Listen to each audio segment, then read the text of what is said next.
ನಮಸ್ಕಾರ. ಎಲ್ಲರ ಮನೆ ಮುಂದೆ ಬೆಳಬೆಳಗ್ಗೆ ಸುಂದರವಾದ ಬಣ್ಣ ಬಣ್ಣದ ಚಿತ್ತಾರವನ್ನ ನೋಡಿರ್ತೀವಿ ಅಲ್ವಾ? ಅದೇ ರಂಗೋಲಿ. ನೋಡೋಕೆಷ್ಟು ಚೆಂದ ಅಲ್ವಾ? ಇದು ನಮ್ಮ ಸಂಸ್ಕೃತಿಯ ಒಂದು ಭಾಗ. ಆದ್ರೆ ಈ ಕಲೆ ಬರೀ ಒಂದು ಡೆಕೋರೇಷನ್ ಅಷ್ಟೇನಾ? ಅಥವಾ ಇದರ ಹಿಂದೆ ಬೇರೇನಾದ್ರೂ ಆಳವಾದ ಅರ್ಥ ಇದೆಯಾ? ಬನ್ನಿ, ಈ ಸುಂದರ ಕಲೆಯ ಹಿಂದಿನ ಕಥೆ ಏನುಂಟ ಇವತ್ತು ಒಟ್ಟಿಗೆ ತಿಳ್ಕೊಳ್ಳೋಣ.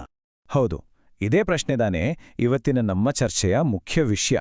ಯಾಕಂದ್ರೆ ಪ್ರತಿದಿನ ಬೆಳಗ್ಗೆ ಮನೆಯ ಹೆಣ್ಮಕ್ಳು ಇಷ್ಟಪಟ್ಟು ಹಾಕುವ ಈ ರಂಗೋಲಿ ಇದೆಯಲ್ಲ, ಅದು ಬರೀ ನೋಡಕ್ಕೆ ಚಂದ ಅಂತಲ್ಲ, ಅದರ ಹಿಂದೆ ಒಂದು ದೊಡ್ಡ ಕಥಾನೇ ಇದೆ ಗೊತ್ತಾ?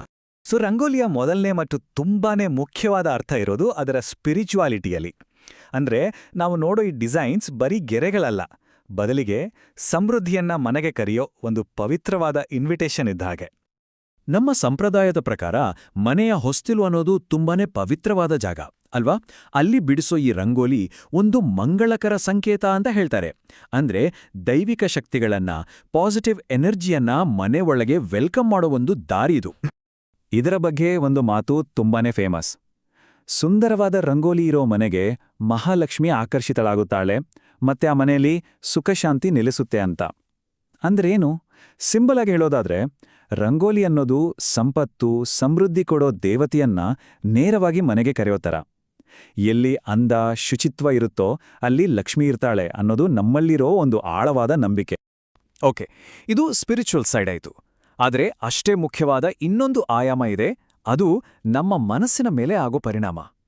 ರಂಗೋಲಿ ಬರೀ ಹೊರಗಿನ ಪ್ರಪಂಚವನ್ನ ಅಷ್ಟೇ ಅಲ್ಲ, ನಮ್ಮ ಒಳಗಿನ ಪ್ರಪಂಚದ ಮೇಲೂ ಒಂದು ಅದ್ಭುತವಾದ ಇಂಪ್ಯಾಕ್ಟ್ ಮಾಡುತ್ತೆ. ಈ ರಂಗೋಲಿಯ ಜಿಯೋಮೆಟ್ರಿಕ್ ಡಿಸೈನ್ಸ್ ಇದೆಯಲ್ಲ, ಅದ್ರ ಹಿಂದೆ ಒಂದು ಇಂಟ್ರೆಸ್ಟಿಂಗ್ ನಂಬಿಕೆ ಇದೆ. ಈ ಡಿಸೈನ್ಸ್ ಬರೀ ನೋಡೋದಕ್ಕೆ ಸುಂದರವಾಗಿರೋದಷ್ಟೇ ಅಲ್ಲ, ಅವು ಒಂದು ರೀತಿ ಎನರ್ಜಿ ಫಿಲ್ಟರ್ ತರ ಕೆಲಸ ಮಾಡುತ್ತಂತೆ. ಅಂದ್ರೆ ಮನೆಗೆ ಬರೋ ನೆಗೆಟಿವ್ ಎನರ್ಜಿನ ಹೊಸ್ತಿಲಲ್ಲೇ ಬ್ಲಾಕ್ ಮಾಡಿ ಪಾಸಿಟಿವ್ ವೈಬ್ರೇಷನ್ಸ್ನ ಮಾತ್ರ ಮನೆಯೊಳಗೆ ಬಿಟ್ಕೊಳ್ಳುತ್ತೆ ಅಂತ ಹೇಳ್ತಾರೆ. ಇದು ಬರೀ ಒಂದು ನಂಬಿಕೆ ಅಷ್ಟೇ ಅಲ್ಲ, ಆಕ್ಚುಲಿ ರಂಗೋಲಿ ಬಿಡಿಸೋ ಒಂದು ಪ್ರಾಸೆಸ್ ಇದೆಯಲ್ಲ, ಅದೇ ಒಂದು ರೀತಿ ಮೆಡಿಟೇಷನ್ ಇದ್ದ ಹಾಗೆ. ಇದು ನಮ್ಮ ಕೈಕಣ್ಣಿನ ಕೋಆರ್ಡಿನೇಷನ್ ಅನ್ನು ಜಾಸ್ತಿ ಮಾಡುತ್ತೆ, ಚಂಚಲವಾಗಿರೋ ಮನಸ್ಸನ್ನ ಶಾಂತ ಮಾಡುತ್ತೆ, ಜೊತೆಗೆ ನಮ್ಮಲ್ಲಿ ಅಡಗಿರೋ ಕ್ರಿಯೇಟಿವಿಟಿಯನ್ನ ಹೊರಗೆ ತರುತ್ತೆ. ನಿಜಕ್ಕೂ ಇದೊಂದು ಅದ್ಭುತವಾದ ಮೈಂಡ್ ಎಕ್ಸರ್ಸೈಸ್. ಇಲ್ಲಿವರೆಗೂ ನಾವು ರಂಗೋಲಿಯ ಆಧ್ಯಾತ್ಮಿಕ ಮತ್ತು ಮಾನಸಿಕ ಉಪಯೋಗಗಳ ಬಗ್ಗೆ ಮಾತಾಡಿದ್ವಿ. ಆದರೆ ಕತೆ ಇಷ್ಟಕ್ಕೆ ಸೀಮಿತವಾಗಿಲ್ಲ. ರಂಗೋಲಿ ಅನ್ನೋದು ನಮ್ಮನ್ನ ಸಮಾಜ ಮತ್ತು ಪ್ರಕೃತಿಯ ಜೊತೆಗೂ ಕನೆಕ್ಟ್ ಮಾಡೋ ಒಂದು ಸುಂದರವಾದ ಸೇತುವೆ. ಈ ಕಲೆ ನಮ್ಮನ್ನ ಹೊರಗಿನ ಪ್ರಪಂಚದ ಜೊತೆ ಹೇಗೆ ಬೆಸೀತೆ ಅಂತ ನೋಡೋಣ ಬನ್ನಿ. ಫಸ್ಟ್ ಆಫ್ ಆಲ್ ತುಂಬಾನೇ ಸಿಂಪಲ್. ಮನೆ ಮುಂದೆ ಒಂದು ಸುಂದರವಾದ ರಂಗೋಲಿ ಇದ್ರೆ ಅದು ಮನೆಗೆ ಬರೋ ಅತಿಥಿಗಳಿಗೆ ಒಂದು ಪ್ರೀತಿಯ ಸ್ವಾಗತ ಕೋರಿದ ಹಾಗೆ.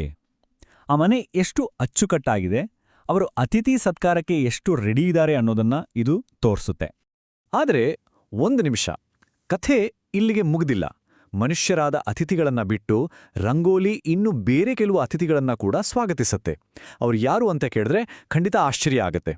ಆ ರಹಸ್ಯ ಅಡಗಿರೋದು ಈ ಒಂದು ಸುಂದರವಾದ ಪದದಲ್ಲಿ, ಭೂತದಯೆ. ಏನಿದು ಭೂತದಯೆ ಅಂದ್ರೆ? ಬರೀ ಮನುಷ್ಯರ ಮೇಲೆ ಅಷ್ಟೇ ಅಲ್ಲ, ಈ ಭೂಮಿ ಮೇಲಿರೋ ಪ್ರತಿಯೊಂದು ಜೀವರಾಶಿ ಮೇಲೂ ತೋರ್ಸೋ ಕರುಣೆ, ಕಂಪ್ಯಾಷನ್. ಇದು ನಿಜಕ್ಕೂ ಒಂದು ಅದ್ಭುತವಾದ ವಿಷಯ ಗೊತ್ತಾ? ಹಳೇ ಕಾಲದಲ್ಲಿ ರಂಗೋಲಿಯನ್ನ ಅಕ್ಕಿ ಹಿಟ್ಟಿನಿಂದನೇ ಹಾಕ್ತಿದ್ರು. ಯಾಕೆ ಅಂತೀರಾ? ಯಾಕಂದ್ರೆ ನಮ್ಮ ಸುತ್ತಮುತ್ತ ಇರೋ ಇರುವೆ, ಪಕ್ಷಿ, ಸಣ್ಣ ಪುಟ್ಟ ಕೀಟಗಳಿಗೆ ಆಹಾರ ಸಿಗ್ಲಿ ಅಂತ. ಅಬ್ಬಾ, ಯೋಚನೆ ಮಾಡಿ, ಹೊಸ್ತಿಲ ಮೇಲಿನ ಒಂದು ಸುಂದರವಾದ ಚಿತ್ತಾರ ಬೇರೆ ಜೀವಿಗಳ ಹೊಟ್ಟೆ ತುಂಬಿಸೋ ಒಂದು ದಯೆಯ ಸಂಕೇತ ಆಗಿ ಬದಲಾಗುತ್ತೆ. ಸೊ ಇಲ್ಲಿಯವರೆಗೆ ನಾವು ನೋಡಿದ ಎಲ್ಲಾ ಪಾಯಿಂಟ್ಸ್ಗಳನ್ನ ಒಟ್ಟಿಗೆ ಸೇರಿಸಿ ನೋಡಿದ್ರೆ ಒಂದು ವಿಷಯ ಸ್ಪಷ್ಟವಾಗುತ್ತೆ. ರಂಗೋಲಿ ಅನ್ನೋದು ಬರೀ ಒಂದು ಆರ್ಟ್ ಫಾರ್ಮ್ ಅಲ್ಲ, ಅದೊಂದು ಕಂಪ್ಲೀಟ್ ಜೀವನ ಶೈಲಿ. ಹಾಗಾದ್ರೆ ಒಟ್ಟಾರೆಯಾಗಿ ಹೇಳೋದಾದ್ರೆ ರಂಗೋಲಿಗೆ 4 ಮುಖ್ಯ ಉದ್ದೇಶಗಳಿವೆ.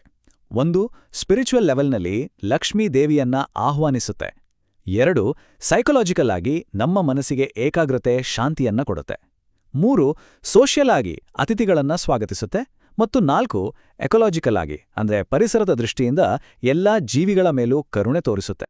ಇನ್ನೊಂದು ಕೊನೆಯ ಆದ್ರೆ ತುಂಬಾನೇ ಮುಖ್ಯವಾದ ವಿಷಯ, ಈ ಪವಿತ್ರವಾದ ಕಲೆಯನ್ನ ಮಾಡೋ ಸಮಯ ಇದನ್ನ ಯಾವಾಗಲೂ ಸೂರ್ಯ ಹುಟ್ಟೋಕ್ಕೂ ಮುಂಚೆ ಅಂದ್ರೆ ದಿನದ ಆರಂಭದಲ್ಲೇ ಮಾಡಲಾಗುತ್ತೆ.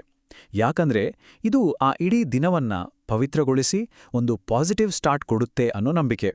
ಹಾಗಾದ್ರೆ ಕೊನೆಯದಾಗಿ ಒಮ್ಮೆ ಯೋಚನೆ ಮಾಡೋಣ. ಪ್ರತಿದಿನ ಬೆಳಬೆಳಗ್ಗೆ ಮನೆಯ ಹೊಸ್ತಿಲಲ್ಲಿ ಹಾಕುವ ಒಂದು ಸಣ್ಣ ಚಿತ್ತಾರ ನಮ್ಮ ಸ್ಪಿರಿಚುವಾಲಿಟಿ, ನಮ್ಮ ಮನಸ್ಸು, ನಮ್ಮ ಸಮಾಜ, ಅಷ್ಟೇ ಅಲ್ಲ ಇಡೀ ಪ್ರಕೃತಿಯನ್ನೇ ಒಂದಾಗಿಸುವ ಮೂಲಕ ಇಡೀ ಜಗತ್ತನ್ನೇ ಹೇಗೆ ಬೆಳಗಬಲ್ಲದು? ಅಲ್ವಾ?